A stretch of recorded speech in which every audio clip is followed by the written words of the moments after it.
Olá, crianças, tudo bem com vocês? Bom dia, boa tarde, boa noite. Vamos começar hoje a nossa semana 2, aula de matemática.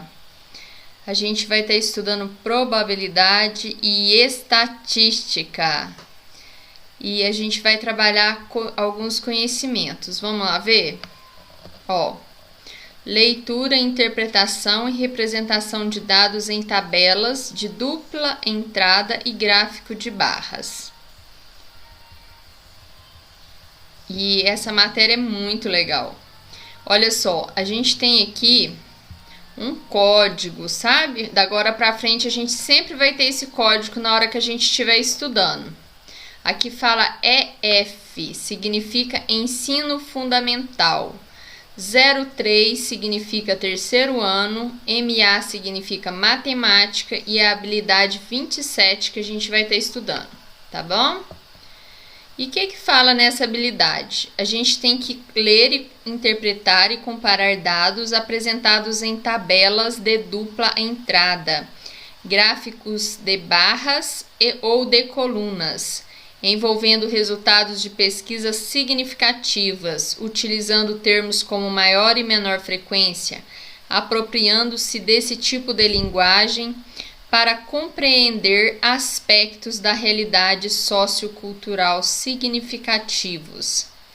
Então, o conteúdo relacionado é gráfico e tabela e a gente vai estar fazendo interdisciplinaridade com língua portuguesa.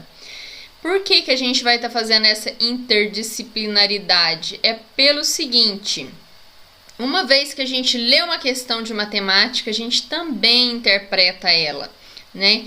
E quando a gente faz uma boa interpretação dessa historinha, né, que geralmente são questões, são historinhas, a gente consegue ter um bom resultado, a gente consegue resolver as questões, tá ok?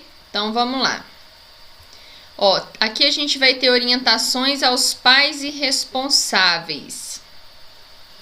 Então, vamos começar aqui pela orientações aos pais e responsáveis. Prezados pais e ou responsáveis, peça à criança que realize a leitura do enunciado ou leia para ela caso ela ainda não tenha adquirido autonomia na leitura.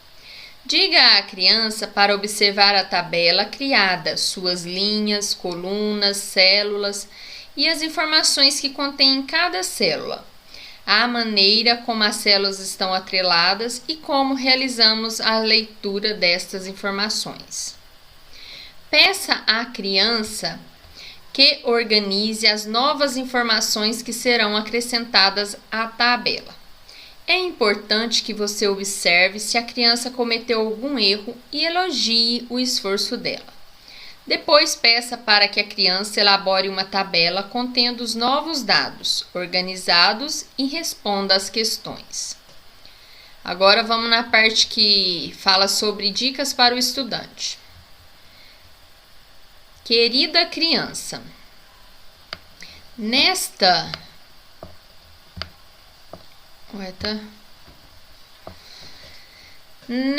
nas atividades desta semana, você irá classificar alguns dados e criar uma tabela simples para organizar informações. Você sabe o que é uma tabela? Sabe quais elementos compõem uma tabela? O que são linhas e colunas e células?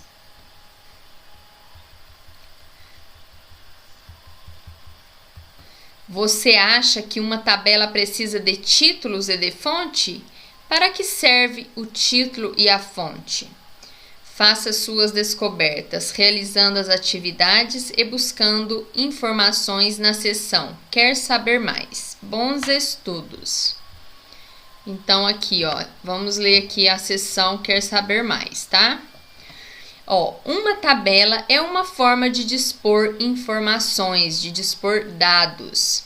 Ela é formada por linhas e colunas que se interceptam, formando as células. Uma boa tabela possui um título que explica sobre o que ela trata. Também é importante colocar a fonte de onde são retirados os dados. Então, a gente tem aqui, ó, referência sobre o assunto, o site da nova escola, que é disponível em https, né, /novaescola.org.br. É importante saber que esse BR aqui é referência país Brasil, tá? Org significa que é uma organização, né? Não é governo, não é comércio, é uma ONG, tá? É uma organização não governamental. Vamos lá, continuando. Ó, atividades.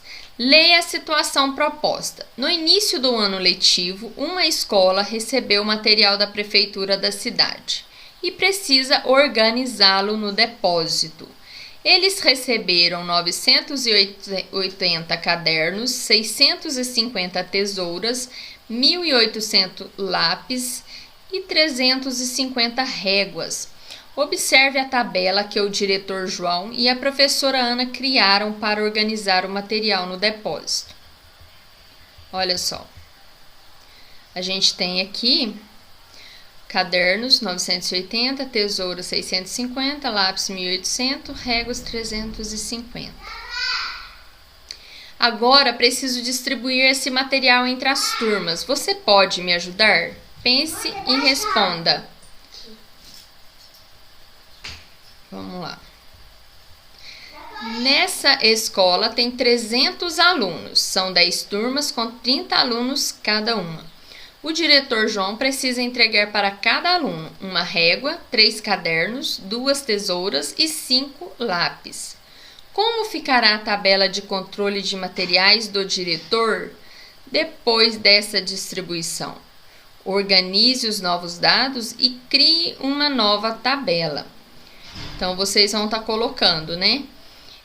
Quantos alunos tem e quanto de cada material vai precisar, tá bom? E aí, em seguida, a gente tem algumas questões para responder depois de montar a tabela. Vamos lá.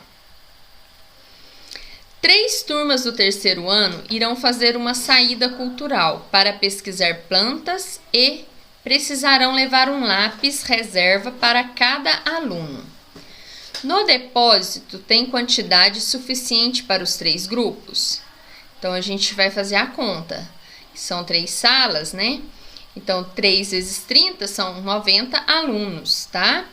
E no depósito, tem quantidade suficiente de lápis para os alunos? Aí, a gente vai lá e faz a continha, né? Para poder descobrir se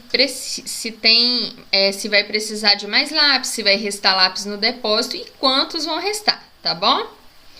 Depois, na questão B, a professora Ana alertou o diretor que precisarão comprar mais uma régua para cada aluno, pois somente uma não será suficiente para o ano todo. Quantas réguas o diretor terá que comprar? Então, a gente sabe que são 300 alunos na escola, né? Que contou a historinha lá no cabeçalho da questão. E no estoque tinha, deixa eu ver quantas réguas, 350. Então, quantas vai precisar a mais, tá?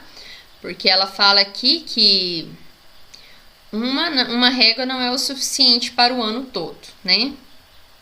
Agora, qual a quantidade de material que restou no depósito da escola?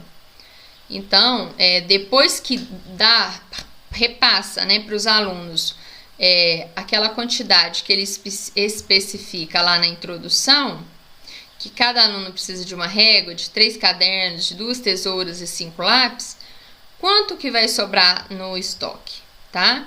Então, vocês vão estar calculando isso pra gente. Faça com calma, tranquilo, né? Prestando atenção. Se tiver alguma palavra no texto que não sabe o significado, é importante a gente ir lá ver o significado no dicionário, tá? Pra gente conseguir resolver com tranquilidade as questões. Então, por hoje é só. Fiquem com Deus e até a próxima aula. Bye, bye!